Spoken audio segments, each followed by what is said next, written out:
Okay, Mr. Hunt here at the Batcave with Joe. D'Angeli. And what's the actual name? So the actual name is the Wildlife Education and Conservation Center, otherwise known as New Jersey's Batcave. All right, let me move a little closer for better audio. And so, why should we care about bats? So they're so important on so many levels. You know, every environment that bats inhabit, there's a reason. Like for tropical rainforests, we know that they're one of the best regenerator of trees that bear fruit.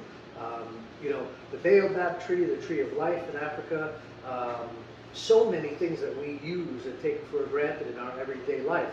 Around us here in New Jersey and New York, they're the best mosquito eaters. So on every continent that they are found, they are so important that they are protected, and sometimes you can be arrested or fined if you hurt, injure, or kill a bat.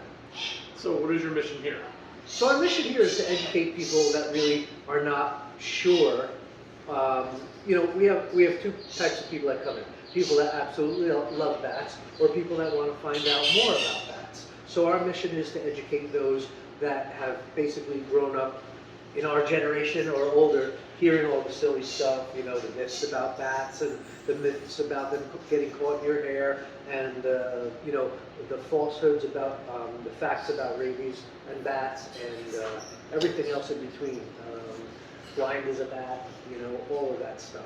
We're here to dispel the myths. We're here to give out the truths and give people probably the most up close and personal encounter that they can have anywhere with bats. So what's the current status of the Batcave? So the Batcave, as you know, was the properties were sold, and we are now frantically searching for a new location. You know, whenever a big developer is, you know, working with the town council and the mayor, it's not good for small businesses. So unfortunately, we are being forced to relocate, but we're hopeful, we're optimistic, and you know, we've been doing this for 25 years.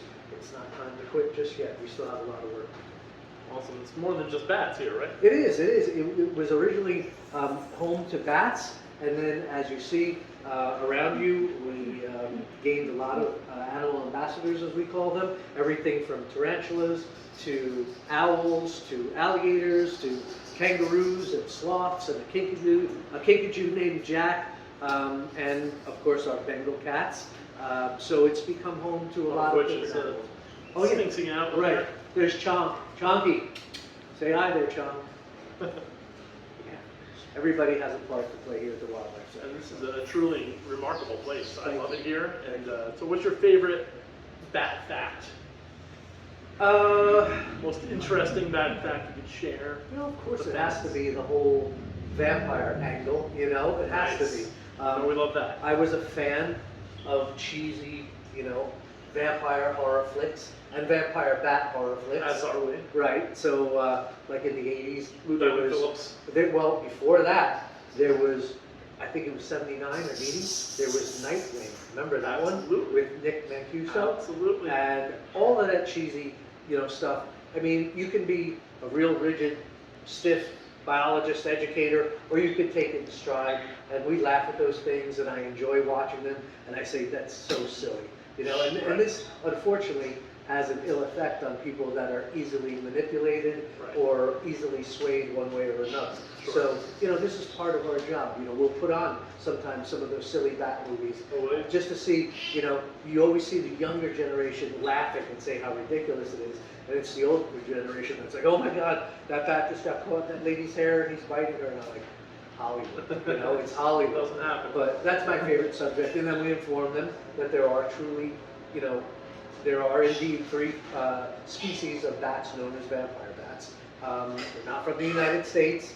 They don't suck people's blood, and they don't kill animals to get their blood, but they do survive and they do exist on an entire diet of completely just blood.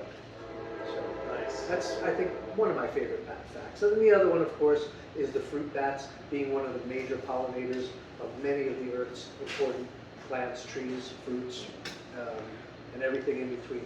Great. Joe, thank you so much. Thank you for coming by the Batcave. We appreciate it. All right. On out.